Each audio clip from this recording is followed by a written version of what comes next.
नमस्कार, मी प्रभाकर लोंढे, खडतर प्रवास वर्तमानपत्राचा तथा खडतर प्रवास यूट्यूब चॅनलचा मुख्य संपादक। आज आपण बेंबळी गटातील एक अपक्ष उमेदवार आहेत आणि गावचे सरपंच आहेत, रुईभर गावचे। आणि रुईभर गावामध्ये रामदास अण्णा कोळगे यांच्यावर सुद्धा भाजपानं अन्याय केला। अशा बरेचशा माणसावर अन्याय भाजपानं केला आणि त्यांचं राजकारण संपवण्याचा प्रयत्न केला असं जनतेचं मत आहे। आणि ते जनतेच्या मताला अनुसरून जनता म्हणते तुम्ही उभा राहा, तुम्ही उभा राहा, तुमच्यावर अन्याय झाला असं जनतेच्या आग्रहाखातर एक रुईभरचा अपक्ष उमेदवार भगीरथ लोमटे हे आता फॉर्म ठेवला आहे। त्यांचं म्हणणं काय आहे ते आपण त्यांच्याकडून ऐकूया। आपल्यासोबत आहेत रुईभरचे भूमिपुत्र आणि गावचे सरपंच भगीरथ लोमटे साहेब। नमस्कार, खडतर प्रवास यूट्यूब चॅनलमध्ये तुमचं स्वागत आहे। नमस्कार, मी भगीरथ राजेंद्र लोमटे रुईभर या गावातून आहे। आज मी जिल्हा परिषदसाठी फॉर्म ठेवला व सर्वांसाठी या ज्या आमच्या बेंबळी जिल्हा परिषदवर सर्वपक्षीय अन्याय झालेला आहे, सर्व पक्षाकडून। त्याच्यामुळं आम्ही सर्वांना न्याय मिळावा याला कुठंतर आवाज उठवला पाहिजे। कारण भाजपचा मतदारसंघ होता, आग्रही आमच्या गावातील 2 पहिले जिल्हा परिषद सदस्य होते, त्यांनाही डावललं। आमची मागणी होती जिल्हा परिषद रामदास अण्णा कोळगे व राजांना तर पक्षाचे 25 ते 27 वर्ष निष्ठावंत होते। आज पूर्ण जिल्ह्यामध्ये त्यांच्या बाबतीमध्ये हळहळ होते सगळ्याच पक्षाकडून। जुन्या भाजपमध्ये पहिल्यांदा त्यांनी जिल्ह्यात मला वाटतं 2 जागा काहीतरी आल्या होत्या, त्याच्यात 1 नंबर रुईभरचा होता। बघा, मला एवढं म्हणायचं की सगळ्याच पक्षानं रामदास अण्णा कोळगे यांच्या बाबतीत हळहळ केली आणि शेवटी त्यांनी हे पण सांगितलं, जरी माझ्यावर अन्याय झाला तर मी पक्षाला विरोध करणार नाही। ही भावना म्हणजे निष्ठा किती आहे बघा। आता तुम्ही सध्या पक्षामध्ये भाजप पक्षामध्ये काम हो, मी भाजपच्याच पक्षात राणादादाबरोबर काम करत होतो आणि ह्याच्यात म्हणजे सर्वांसाठी कुठंतरी आवाज उठला पाहिजे। जनतेचा आक्रोश, लोकांचं म्हणणं, कारण मित्रपक्षाची भाजप आणि राष्ट्रवादीची युती त्यांनी अचानकपणे जागा सोडली, कोणालाही याची कल्पना नव्हती। अचानक जागा सोडली व शिवसेनेलाही सगळ्यांनी विनंती केली, आम्ही राणादादांना विनंती केली, ह्या भागातल्या लोकांना कुणालाही द्या, एखाद्या सामान्य शेतकऱ्याला द्या किंवा काही काम करणाऱ्या मजुराला द्या, पण इथं द्या, अशीच विनंती आम्ही शिवसेनेलाही केली की इथल्या लोकांना तुम्ही द्या। तर आंबेवाडीतून त्यांनी दिली, भाजपच्या ह्याच्यातून ह्याची दुर्गुडे काकांना दिली, राष्ट्रवादीच्या ह्याच्यातून ते तुळजापूरमधून ह्याच्या आधी लढलेले आहेत व शिवसेनेने आंबेवाडीचे नवनाथ क्षीरसागर यांचे बादशे आहेत, तेही बाहेरचेच आहेत, पण इथं येऊन स्थायिक झालेले आहेत, उमेदवार बाहेरचे आहेत। मग आमच्या सामान्यासाठी काय, तर मी हा लढा माझ्यासाठी लढत नाही, हा लढा प्रत्येक येणाऱ्या पिढीसाठी सर्व पक्षांनी ज्या त्या विभागातील उमेदवारांना न्याय द्यावा याच्यासाठी, ही सर्वांसाठी एक भूमिपुत्राची लढाई। याच्यासाठी आम्ही एक सर्वांनी खूप हे केलं, तुम्ही नका विरोध घेऊ नका, पण कोणीतरी आवाज उठवला पाहिजे। जसं खडतर प्रवासमधून लोकांचा आवाज, तुम्ही जनतेचा आवाज सर्वांपर्यंत पोचवतात, तसंच हा आवाज, हा लढा काय माझा एकट्याचा नाही, मी उमेदवार फक्त सर्वांच्या सपोर्टने, कारण मी ग्रामपंचायतच्या माध्यमातून 20 वर्ष काम करत आहे। आत्ता एक सरपंच पदाचा आम्हाला काम करण्याची खूप मोठी संधी मिळाली। याच्याबद्दल म्हणजे तुम्ही हो, किती वर्ष झाले तुम्ही? मी मागच्या ह्याच्यात उपसरपंच म्हणून काम केलेलं आहे, ग्रामपंचायत सदस्य म्हणून काम केलेलं आहे। आत्ता घरच्यांना आमच्या ह्याच्यातून सरपंच पदाची उमेदवारी। गावकऱ्यांचे काय म्हणत आहे बरं साहेब तुमच्या बाबतीत? आता अपक्ष उमेदवार आहे आपल्या पुढं, बलाढ्य उमेदवार आहेत। लोकांची भीती होती की बाबा आपल्या समोर हे पैलवान आहेत, मी एक सामान्य माणूस आहे, मी एक शेतकऱ्याचा मुलगा आहे, मी आजही माझ्या राजकारण माझा आधी स्वतःचा कामकाज करून मी बाकीचं काम करतो, मी एक सर्वसामान्यातला माणूस आहे। तुमच्या गटामध्ये किती गाव आहेत सध्या? 11 गावामध्ये तुमच्या बहुतेक 1-2 चक्कर तर झाले असतील। कसा प्रतिसाद आहे? लोकांची मानसिकता आहे, कारण आपल्या लोकांना न्याय मिळाला पाहिजे, सर्वात आग्रही भूमिका गावामध्ये मी कालच भेट हो तुमच्या गावातला स्पष्ट नकार हो. पार्सल उमेदवाराच्या बाबतीमध्ये हो, हो, आहे. आम्ही पार्सल उमेदवाराला न्याय देणार नाही, 10 सुद्धा मतदान आमच्या गावातून त्याला पडणार हो, नाहीत, हो. असंही त्यांचं मत आहे. आता ही जर तुमच्या गावाची प्रतिक्रिया असेल हो. तर इतर हा गावामध्ये काय आवाज परिस्थिती आहे? हा आवाज ही उमेदवारी फक्त त्यांच्यासाठी समर्पित आहे. बर. ज्या लोकांनी ज्यांना काही समजत नाही पण आपल्यात माणूस नाही का, ठीक आहे राष्ट्रवादीला द्यायची तर इथल्या प्रवेश घ्या कुणाचा, कुणाही सामान्य लोकाला द्या. शिवसेनेला द्यायची तर शिवसेनेचे एवढे पहिले लोक आहेत ग्रामीणमधले काम करणारे प्रत्येक गावातले, त्यांना कुणाला तर सामान्य माणसाला द्या. अशी मागणी फक्त होती. मला आता ठीक आहे, तुमची- लोकांचं काम करणाऱ्या लोकांना तुम्ही संधी द्या. फक्त आमिषाचं बळी करू नका.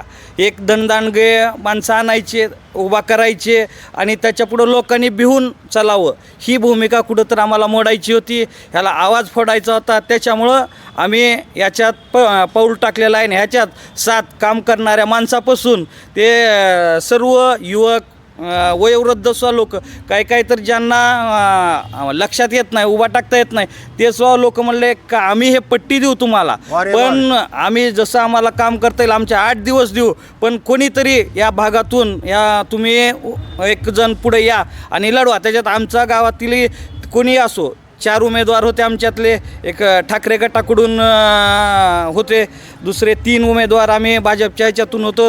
तरी ह्याच्यात कुणाला तर मिळू द्या. वा वा वा. ठीक आहे. तुम्हाला मला काय म्हणायचं आता? आम्ही याच्यात हे काय केलं, ठीक आहे आम्हाला आमच्या गावात 3 मागण्या आहेत, आम्हाला नाही दिलं चालेल, पण ह्याच भागातल्या ह्याच गावातल्या कुठल्याही एखाद्या छोट्या गावात द्या.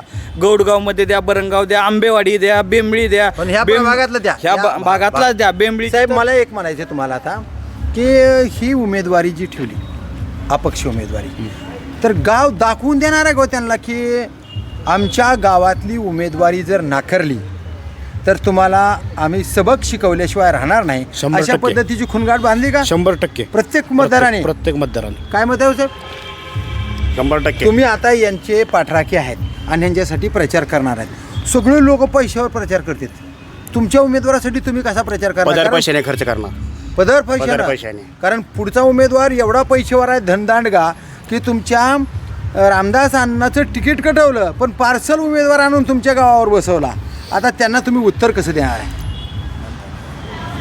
मतदानाने. मतदानातून. मतदानातून. काय मत आहे साहेब? तुम्ही सुशिक्षित वर्ग आहे, तुमच्या गावातल्या लोकांसाठी मला वाटतं रामदास अण्णांनी तुमच्या गावातल्या सुपुत्रांनी अत्यंत चांगल्या पद्धतीनं काम केले. मी तिथं आलो होतो पाहत, ते रोड बाकीचे सगळं तुमची शाळा वगैरे बघितली आणि तिकडल्या भागातला जो सगळा शाळकरी विद्यार्थी आहे ते तिचंच अडवण्याचं काम रामदास अण्णांनी केलं.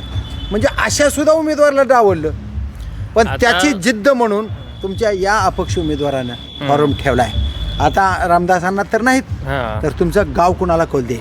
आता सध्या जे आहे आमच्या पूर्ण जिल्हा परिषद गटामध्ये बेंबळीमध्ये पूर्ण 24 तास अवेलेबल असणारं आम्हाला आमच्यासाठी एक नेतृत्व पाहिजे होतं आम्हाला. ते आम्ही आता सध्या अपक्ष स्वरूपात भगीरथ भाईचं नाव पुढं केलेलं आहे सर्वांनी आणि सर्व जनतेच्या मनातून आहे. म्हणजे असं काय नाही की आता गावात जर आलो मी, जर बाईट गेली तर गावातली माणसं ही सांगतील का? 100% सांगणार तुम्हाला. बरं. सर तुम्ही आता काय म्हणण्याचं, तरुण बोला. काय ना भैयाचं काम एक नंबर आहे. भैयाचं काम किती वर्षी गावात सरपंच असताना गोरगरिबाचे कामं म्हणा, पाणीपट्टी असेल, नळपट्टी असेल, घरपट्टी असेल, उत्पन्नाचा दाखला, रहिवासी प्रमाणपत्र, घरकुल योजना, या सगळे कामं कशा पद्धतीनं चांगल्या पद्धतीनं केलं. चांगल्या पद्धतीनं सगळ्या चालू. चांगल्या पद्धतीनं. बरं मला सांगा भगीरथजी, तुम्ही आता, मला शेवटचा प्रश्न आहे, यांना तुम्ही दाखवून देणार का की भाजपानं आम्ही एवढे एकनिष्ठेनं काम तुमच्यासोबत करून तुम्ही जर आम्हाला धोका देत असेल तर आम्ही 100% याचा बदला घेणार, असं गावकऱ्यांचं तुमचं मत आहे का? गावकऱ्याचंच नाही, अख्ख्या बेंबळी परिसरातील ग्रामीण भागातील सर्व लोकांचा आहे. व हा रोष फक्त बेंबळीचाच नाही, बाकी जिल्ह्यातून सुद्धा याची सबंध चर्चा चालू आहे की ज्या भागातील उमेदवाराला त्याच भागात उमेदवारी द्या. तर हे कुठंतरी एक यायला पाहिजे होतं, कारण एखादा जर बाहेरचा उमेदवार असला तर तो संपर्कात येऊ शकत नाही. कधी एनी टाईम आम्ही जर काही काम असलं, आजच्या अडचण असली, तुमच्याकडे जसं येऊ शकतो, धाराशिवला तुम्ही अवेलेबल असतात, तसंच कधीही एनी टाईम या उमेदवाराला लोकांच्या सेवेत किंवा अडचणीत जाता यावं किंवा लोकांना भेटता यावं याच्यासाठी आम्ही ही उमेदवारी ठेवलेली आहे व आमचा एकच आहे, कधीही त्यांनी 24 तासात कुणालाही काही अडचण असेल तर आम्ही त्याच्यासाठी अवेलेबल आहोत. बरं मला सांगा, तुमच्या गावात तुम्ही सरपंच असताना असं जनतेच्या विकासासाठी एखादं विधायक काम केलेलं कोणतं काय? एखादं नाही, असे बरेच कामं आहेत बरं. ज्याच्यातून आम्ही स्वातंत्र्य सैनानीचे आमच्यात भरपूर सहभाग होता. बऱ्याच लोकांनी त्याच्यासाठी लढा दिला होता हैदराबाद मुक्त. त्यांचं एक स्मारक आम्ही केलेलं आहे. पाण्याची व्यवस्थित सोय व्हावी याच्यासाठी आरोच केलेला आहे. अंगणवाडीच्या लहान लहान मुलांसाठी ग्रामपंचायतीच्या माध्यमातून हो आणि आम्ही ग्रामपंचायतच नाही, शासनाच्या जी योजना आहेत, मग मागासवर्गीय दलित योजना, या सगळ्या गावकऱ्यांच्या विकासासाठी, शेतकऱ्यासाठी या विषयावर कोणतं एखादं महत्त्वाचं काम? शेतीसाठी बऱ्याच वेळेस DPचं काम होतं, तर आम्ही पर्सनली येऊन लोकांना विनंती करून त्यांचं काम तात्काळ केलेलं आहे. जे करून पाण्याची व्यवस्था ही सर्वात महत्त्वाची होती. आता ऊसाच्या बाबतीत आम्ही 2-3 कारखान्याला विनंती केली की बाबा प्रोग्रॅमप्रमाणे न घेता लोकांच्या अडचणी आहेत, पाण्याचा विषय आहे, तुम्ही सरसकट घ्या. आता आमच्या विनंतीला मान देऊन आम्ही 3 कारखान्याचे वाहनं आणले व गावातील जवळजवळ 90% ऊस संपवण्याचा प्रयत्न केला. तुम्ही आव्हान काय कराल जनतेला, तुमच्या मतदारसंघाच्या गट जिल्हा परिषदेच्या मतदारसंघातल्या लोकांना आव्हान काय कराल? आमचं एकच आव्हान आहे, तुम्हाला जर आम्ही योग्य वाटत असू आम्हाला मतदान करा असं कधीच म्हणणार नाही. पण तुम्हाला जर आपल्या भागातील युवक आणि तुम्हाला वाटत असेल की आम्ही हे काम करू शकतो तर मताच्या स्वरूपात तुम्ही आम्हाला कृपा आशीर्वाद द्यावा व आपण अख्ख्या बेंबळीविषयी नाही अख्ख्या जिल्ह्यात आपण दाखवून देऊ. सर्वपक्षीय लढा हा आहे, हा एका पक्षाच्या विरोधातला नाही, हा लढा जो आहे तो सर्व पक्षाच्या विरोधातला आहे. कारण कोणीतरी आवाज उठवला पाहिजे व ज्या त्या भागातल्या लोकांना न्याय मिळाला पाहिजे. जाणीवपूर्वक तुमच्या गावाला टाळलंय असं म्हणायचं का? बाकीच्या सगळ्याच पक्षानं ज्यांना आपण तिकीट मागितलंय हो. त्यांनी नाकारलं, हो. म्हणजे जाणीवपूर्वक रुईभरला नाकारले, रुईभरला नाही, रुईभरच्या? अख्ख्या बेंबळी मतदारसंघालाच डावललंय. बापरे. तर हे आहेत भगीरथ लोमटे साहेब. कशी तळमळ आहे की मला मतदान द्या असं मी म्हणणार नाही. तुम्हाला जर वाटलं बेंबळी परिसरामधला माणूस निवडून आणायचा आहे आणि रुईभरवर अन्याय सगळ्या पक्षाकडून झाला आहे असं नाही, तर त्या भागातील लोकांवर अन्याय झाला आहे आणि 100% रुईभरच्या माणसांना नाकारले असं त्यांचं मत आहे. आणि त्यांचं हे बी मत आहे की जर तुम्हाला मी योग्य वाटत असेल तर मला मताच्या माध्यमातून आशीर्वाद द्या.